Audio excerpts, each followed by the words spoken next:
Hello. What's up, everybody? That Car Guy Eddie here, and today another video. Today's video is actually going to be on the Jeep. Yes, that's right. It is on the 2021 Jeep 4xe Wrangler. I wanted to just give you guys some updates and talk about, is it still worth it for the Jeep while I do a little bit of maintenance on it. Thank you very much for subscribing. If you haven't already subbed, definitely smash the sub button tomorrow on the bottom. And of course, like the video and kind of go from there. You guys know what to do. Anyways, the Jeep, how's it doing? Well, I'm at 47,000 miles.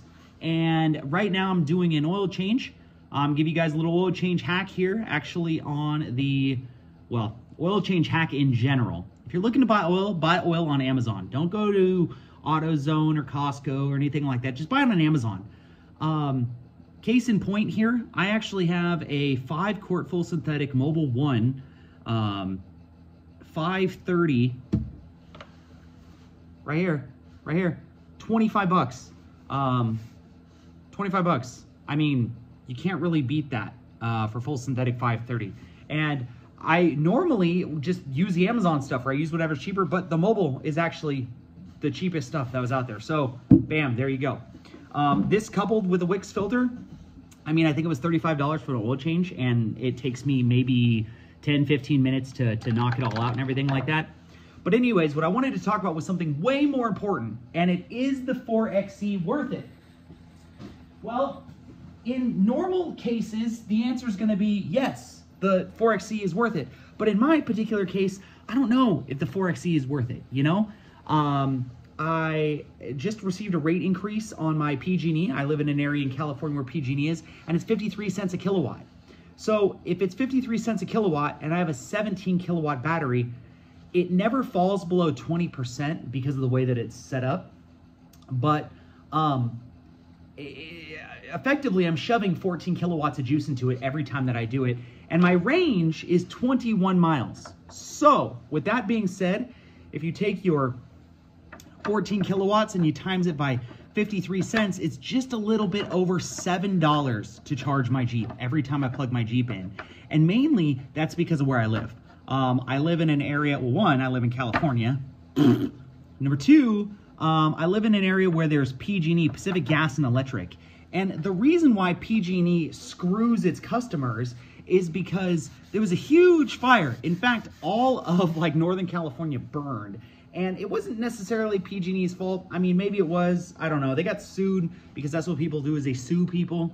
But what ended up happening was an entire city burnt down, and they said it was because of brush around power lines. Some fact of the matter is, if you live in the mountains, you don't trim your damn brush around your power lines anyways. And power lines got hot, they didn't shut the power lines off, and because they didn't shut the power lines off, something sparked, supposedly, and that caused like this huge fire where a bunch of people died and everything like that. But you know, now their insurance paid for it, State Farm paid for it, and PG&E got sued. Well, guess what? These companies are now sticking it to the rest of us that live in California, and they got to get the money from somewhere. It's a publicly traded company, and PG&E pays incredibly well. Hell, they pay their freaking customer service agents ridiculous amounts of money. So they have to get their money back somewhere, and they're doing it by raising the rates of people here in California. With that being said, it's $7.50 roughly to charge my Jeep. And if I'm in full electric, I can go 21 miles. Now, this is where the math comes into play. The Jeep, the 2-liter Jeep, will get 21 miles to the gallon at 65 miles an hour with no electricity. 21 miles to the gallon. A gallon of fuel in California right now is $3.83. I just filled it up, $3.83 at Costco. Thank you, Costco, for coming to my rescue here. But it was $3.83.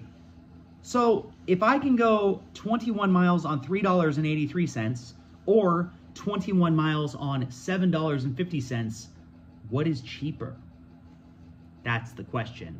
So for everybody out there who's a Tesla owner, everybody out there who has electric plug-in cars, you charge at home, if you're on PG&E, you are losing money. It's better and cheaper just to get a gasoline motor. Now, does that put me in complete problem with my Jeep? No, it doesn't. It doesn't put me in that bad of a situation because, like I said, at the end of the day, one, I don't want to be in California a whole lot longer, number one. But number two is I'm not too terribly concerned because it will still run in hybrid mode, okay? Which means it will be gasoline most of the time, but when I need the extra pep in the step and I need it to go a little bit faster, it can and it will do that because of the hybrid mode. Do I have any power steering fluid? I need power steering fluid. It's a little low on power steering fluid. Do I have any? Probably not. I have a ton of diff oil. Oh my gosh. No, I don't have power steering fluid, but I probably need to get some power steering fluid. But like I said, is it worth it? Meh, we'll see. But let's talk about the Jeep for a second. Let's talk about what it is, how am I doing, and 47,000 miles. What 47,000 miles has done in the Jeep? Well, I'll tell you, it's been fairly trouble-free, and I knock on wood.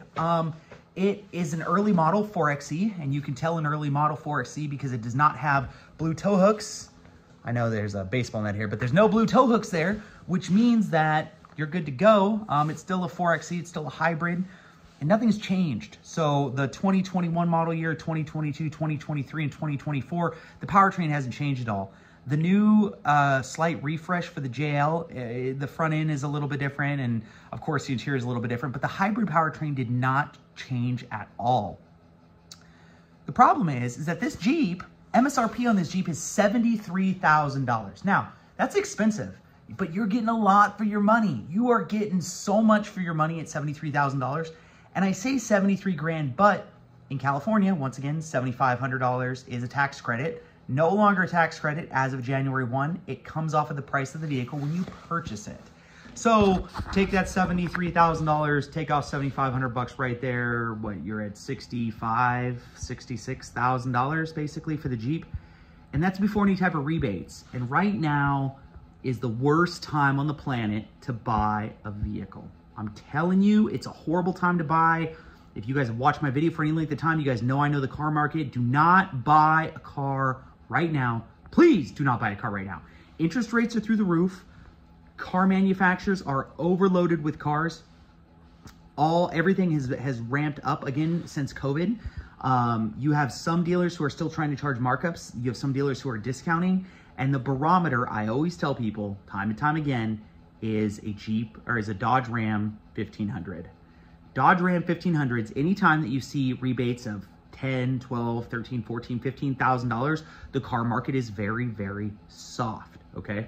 What's happening is that all of these people who bought cars during COVID, who paid these astronomical rates for these cars, all these toys, these Chargers, these Hellcats, these Mustangs, all these things like that, are now coming back into the world and they're having to repay back their student loans that were canceled due to COVID. The inflation is absolutely freaking out of control. Everything is just ridiculously expensive.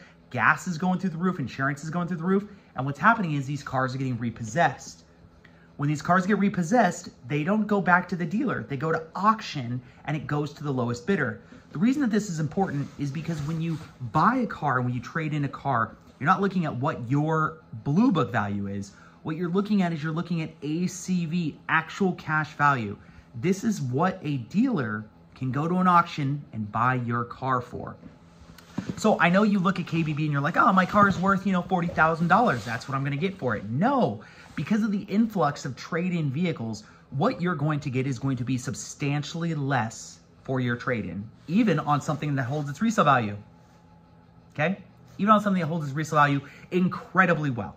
So my personal advice is not to do anything. What's happening is that the dealers are getting swamped with these cars. They're getting stuck on lots. If you look at, there's websites you can go to that talk about lot rot, right? And this is basically something where cars sit on lots, and you'll notice a huge problem. Do me a favor, go to CarMax right now. Go to CarMax, look up a used Toyota Sienna. Look what they want for it. Now go look at the price of a new Toyota Sienna. The used car market, because what ended up happening was it ballooned up, people sold their cars, people overbought. Well, dealers and auctions charge too much money for these cars, and the dealers are into the cars too much. So they have to sell them for what MSRP is now on these cars. You see where I'm getting at? Now is the absolute worst time to buy a car. It's the absolute worst time to buy a house. Just don't do it. Wait. Please wait. In reference to the Jeep though, like I said, I'm rather happy with it. It's got almost 50,000 miles on it. It's 2021. Yeah, I'm putting a lot of miles on it. And I've really only had one major issue with it. I had the death wobble. Jeep took care of it. Sacramento Jeep, shout out to them, took really good care of it. They went in, replaced the steering dampener. There was a TSB on it, technical service bulletin, and fixed the problem. I am, like I said, rocking the Rubicon wheels on it, and the BFG KO2s are absolutely amazing. And it's been pretty, like I said, pretty trouble-free, knock on wood. I have a lot of fun in this Jeep. I do take it off-road. I take it through mud. I take it through water. I do everything the Jeep says it can do. It says it can ford 36 inches of water. I don't put it in 36 inches of water, but I put my Gladiator in 36 inches of water. Check out the video down below and check out what that is. But like I said, I just wanted to show you a little bit more about my Jeep, talk to you a little bit more about it, talk to you about the car market. I know I haven't been around in a while, and I'm sorry about that. YouTube resolution 2024. More of these videos, baby. I'm going to go ahead and clean up this oil change. Thanks for watching. Ride hard. Talk to you soon.